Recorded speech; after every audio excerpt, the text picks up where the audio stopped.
नमस्कार दोस्तों, जय हिंद जय भारत। मैं हूं CL Saini, CDRK Saini BEd classes में आप सभी का हार्दिक स्वागत है, अभिनंदन है। दोस्तों, आपकी फरमाइश के आधार पर हमारे इस चैनल पर इकाई योजना निर्माण कार्यक्रम चलाया जा रहा है, जिसके अंतर्गत हम यूनिट प्लान बनाना आपको बताते हैं। दोस्तों, आज की लाइव क्लास में हम हिंदी गद्य इकाई योजना क्रमांक 1 के अंतर्गत लाख की चूड़ियां, इस मुख्य इकाई को लेते हुए आपको इकाई योजना का निर्माण करना बताएंगे। तो आप सब बने रहें हमारे साथ, हमारे चैनल के साथ। और दोस्तों, यदि आप हमारे इस चैनल पर पहली बार आए हैं तो हमारे इस चैनल को सब्सक्राइब करें और पास ही बने बेल आइकन को जरूर दबावें।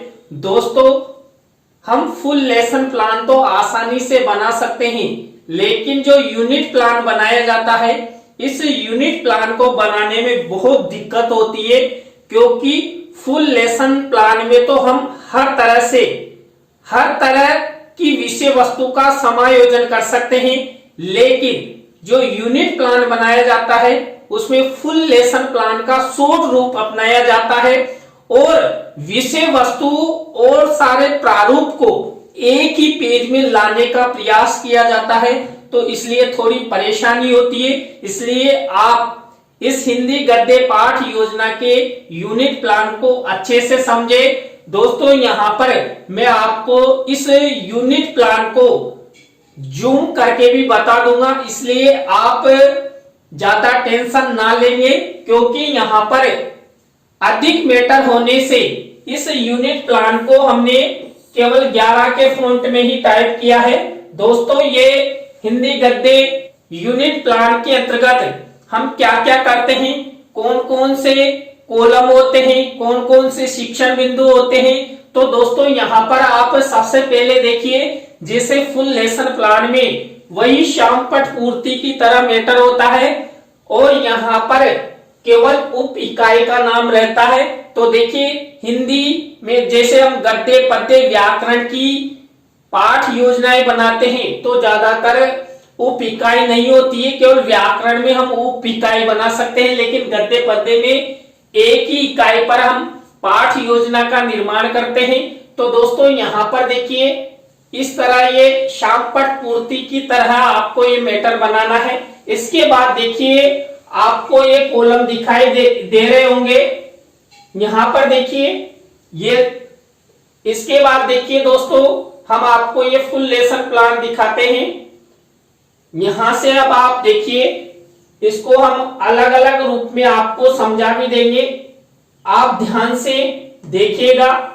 देखिए, यहां पर पहला कॉलम है विषय वस्तु विश्लेषण, दूसरा कॉलम है उद्देश्य एवं अपेक्षित व्यवहारगत परिवर्तन, थर्ड नंबर का कॉलम है उप इकाई व शिक्षण बिंदु, फोर्थ नंबर का कॉलम है छात्र अध्यापक छात्र अध्यापिका क्रिया, और फिफ्थ नंबर का कॉलम है छात्र छात्रा क्रिया, सिक्स नंबर का कॉलम है श्यामपट कार्यम सारांश। इसके बाद मूल्यांकन कार्य, इसके बाद शिक्षण सहायक सामग्री, और हमारे 90 नंबर का कॉलम है गृह कार्य, और अंतिम 10 नंबर का कॉलम होता है किसका, पर्यवेक्षक टिप्पणी का। अब दोस्तों, यहां पर आप समझिए कि जो पहला कॉलम है विषय वस्तु विश्लेषण, अब यहां पर विषय वस्तु नहीं लेते हैं, केवल लिख देते हैं। तो देखिए, मैंने विषय वस्तु के बारे में लिखा। विषय वस्तु कौन सी लेंगे हम, लाख की चूड़ियां, जो हमारा गद्य मुख्य इकाई है। तो लाख की चूड़ियों से संबंधित ये मिनीचर लगा दिया और लिख दिया कि हम यहाँ पर लाख की चूड़ियों से संबंधित विषय वस्तु लेंगे। इसके बाद देखिए, उद्देश्य एवं अपेक्षित व्यवहारगत परिवर्तन में दोस्तों, यहाँ पर जो हमें 6 उद्देश्य बनाते हैं फुल लेसन प्लान में, उनका शॉर्ट रूप यहाँ पर लिखा जाता है। देखिए, वहां पर हम उद्देश्य, विशिष्टीकरण और अपेक्षित व्यवहारगत परिवर्तन बनाते हैं, लेकिन देखिए यहाँ पर क्या किया, ये ज्ञानात्मक उद्देश्य से रिलेटेड हमने विशिष्टीकरण और अपेक्षित व्यवहारगत परिवर्तन का केवल एक ही बिंदु रख दिया है। तो ये इस तरह ज्ञानात्मक से रिलेटेड उद्देश्य एवं अपेक्षित व्यवहारगत परिवर्तन हुआ। इसी तरह देखिए दोस्तों, जो हमारा दूसरा उद्देश्य है अवबोध, अवबोध से रिलेटेड ये देखिए मैंने एक ही यहां पर पॉइंट बना दिया है। इसी तरह अभिव्यक्त्यात्मक उद्देश्य से रिलेटेड ये बिंदु है। इसी तरह आपको फोर्थ, फिफ्थ और सिक्स नंबर का उद्देश्य और उसके बारे में लिखना है। इसके बाद देखिए दोस्तों, यहां पर नेक्स्ट हमारा कॉलम है उप इकाई व शिक्षण बिंदु। तो देखिए उप इकाई व शिक्षण बिंदु में आप सब फुल लेसन प्लान में प्रस्तावना शिक्षण बिंदु से हमारा लेसन प्लान हम प्रारंभ करते हैं। तो यहाँ पर पहला प्रस्तावना, जिसके अंतर्गत हम 3 से 5 प्रश्न बनाते थे। यहाँ पर क्योंकि यूनिट प्लान में हम शॉर्ट रूप प्रदान करते हैं तो हमें केवल न्यूनतम 3 ही प्रश्न बनाने हैं। तो देखिए मैंने यहाँ पर लाख की चूड़ियों पर आधारित जो मुख्य इकाई है इस पर केवल 3 ही प्रस्तावना के प्रश्न बनाए और इसी से रिलेटेड ये छात्र छात्रा क्रिया लिखा है। इस तरह आपको ये प्रस्तावना का कॉलम बनाना है। इसके बाद उद्देश्य कथन करना है। देखिए हम फुल लेसन प्लान में भी उद्देश्य कथन करते हैं, तो यहाँ पर भी ये उद्देश्य कथन लिख दिया है। इसके बाद पाठ प्रस्तुतिकरण, देखिए वहां भी पाठ प्रस्तुतिकरण का फॉर्मेट चलता है, तो यहाँ पर भी ये पाठ प्रस्तुतिकरण लिख दिया है। इसके बाद देखिए इधर शामपट कार्य और सारांश कथन। तो देखिए दोस्तों, यहाँ पर जो हमें फुल लेसन प्लान में कोई भी शामपट कार्य करते थे या कोई सारांश कथन करते थे उसके बारे में लिखना होता है। तो दोस्तों यहाँ पर देखिए शामपट कार्य हम कहां कहां पर करते थे फुल लेसन प्लान में, अशुद्धि संशोधन में और काठिन्य निवारण में। तो इस कॉलम में आपको एक तो सारांश कथन का मिनीचर लगाना है और दूसरा अशुद्धि संशोधन का लगाना है और थर्ड नंबर का आपको लगाना है किसका, काठिन्य निवारण का। तो यहाँ पर इस कॉलम में ये मैंने पहला सारांश कथन का मिनीचर बना दिया है। इसके बाद अभी आपको जो इसका सेकंड पेज खुलेगा उसमें आपको ये दिखाई देगा, क्योंकि मेरे द्वारा जब टाइप किया गया तो ये एक पेज पर नहीं आ सका, ये 2 पेज पर बनी हुई है। इसके बाद देखिए मूल्यांकन कार्य। देखिए हम गद्य पाठ योजना में बोध प्रश्न करते हैं, विचार विश्लेषणात्मक प्रश्न बनाते हैं और मूल्यांकन प्रश्न करते हैं। उनमें से कुछ प्रश्नों को 3 या 4 या 5 प्रश्नों को इस मूल्यांकन कार्य वाले कॉलम में लिख देते हैं। तो मेरे द्वारा यहाँ पर ये 4 प्रश्न लिखे, अगला एक प्रश्न अगले पेज पे है। इसी तरह देखिए शिक्षण सहायक सामग्री का कॉलम आपको बनाना है। तो यहाँ पर जो हमें फुल लेसन प्लान में सामान्य और विशिष्ट शिक्षण सहायक सामग्री लेते थे उसी तरह यहाँ पर देखिए मैंने चौक, डस्टर, मार्जरी सब लिख दिया है। और देखिए यहाँ पर शिक्षण सहायक सामग्री में हम चित्र का यूज करते थे ना, तो यहाँ पर हमें ये लाख की चूड़ियां इससे रिलेटेड ये चित्र लगा दिया है। इसके बाद हमारा नेक्स्ट कॉलम है गृह कार्य। तो वहां पर भी हम गृह कार्य में क्या करते थे, छात्र छात्राओं को ये ब्लैक शीट का मिनीचर बनाकर सिल्वर कलर के पेन से 1 या 2 निबंधात्मक प्रश्न लिख देते थे। तो आपको इस तरह ये गृह कार्य का प्रश्न लिखना है और इस तरह की लैंग्वेज लेनी है। दोस्तों आप इसका स्क्रीनशॉट ले लीजिए, जिससे आप इसको जूम करके भी देख सकते हैं, आपको स्पष्ट रूप से दिखाई देगा। और अभी मैं भी जूम करके आपको बता दूंगा, तो स्क्रीनशॉट ले लीजिए। इसके बाद इसी के आगे की प्रक्रिया यानी कि आगे का फॉर्मेट ये रहा। तो देखिए यहाँ पर मैंने आपको शुरू में जब पहले कॉलम के बारे में बता दिया, दूसरे कॉलम के अंतर्गत मैंने आपको वहां पर 3 उद्देश्य बता दिए थे। तो ये 4th नंबर का उद्देश्य है, ये 5th नंबर का और ये 6th नंबर का। यहाँ पर देखिए वही हमने केवल एक बिंदु लेकर ही यहाँ पर ये उद्देश्य प्रदर्शित करने की कोशिश किए।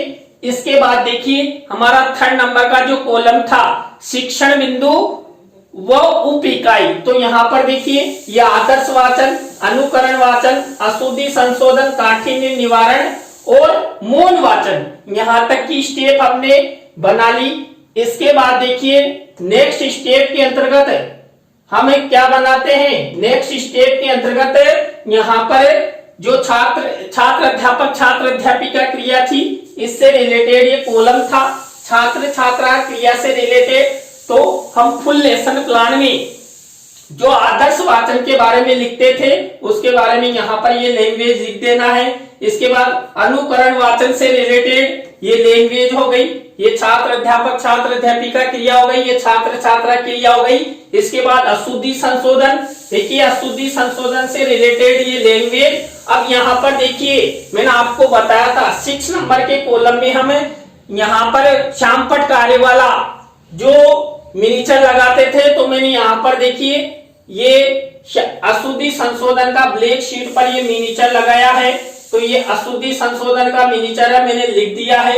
इसके बाद नेक्स्ट है काठिन्य निवारण। देखिए काठिन्य निवारण में भी ये काठिन्य निवारण की लैंग्वेज है, जो हम फुल लेसन प्लान में लिखते थे वैसे ही यहाँ पर यूनिट प्लान में लिखना है। और इससे रिलेटेड देखिए काठिन्य निवारण से रिलेटेड ये ब्लैक शीट का मिनीचर मेरे द्वारा लगाया गया है, तो आपको भी इस तरह लिखना है। इसके बाद मौन वाचन, देखिए मौन वाचन के बारे में वही लैंग्वेज आपको लिख देनी है। तो इस तरह मौन वाचन के बाद देखिए पूरी स्टेप हमारी जो फुल लेसन प्लान में होती है वो पूरी स्टेप्स बाय शॉर्ट रूप में यहाँ पर आ चुकी है। अब मैं आपको इसका जूम करके भी बता देता हूं, जिससे आप स्क्रीनशॉट ले लेना और जब आप अपनी यूनिट प्लान की डायरी में इसे बनाएं तो अच्छे से बनाएं दोस्तों। तो यहाँ पर देखिए ये जूम मेरे द्वारा किया जा रहा है, आप स्क्रीनशॉट ले लेना। तो यहाँ पर देखिए ये मैं केवल आपको शुरू में 5 बिंदु दिखाऊंगा 6 नंबर से, फिर आप थोड़ा ज्यादा ही बड़ा हो गया है तो यहाँ पर ये इतना दिखाते हैं। तो देखिए शुरू से देखिए आप स्क्रीनशॉट ले लीजिएगा। इस तरह ये पूरी कॉलम आपको 7th कॉलम तक दिखाई दे रहे हैं। तो मैं धीरे धीरे चला रहा हूं, आप आराम से स्क्रीनशॉट लेते रहिए। फिर इधर का आगे 6 कॉलम से फिर दिखा दूंगा।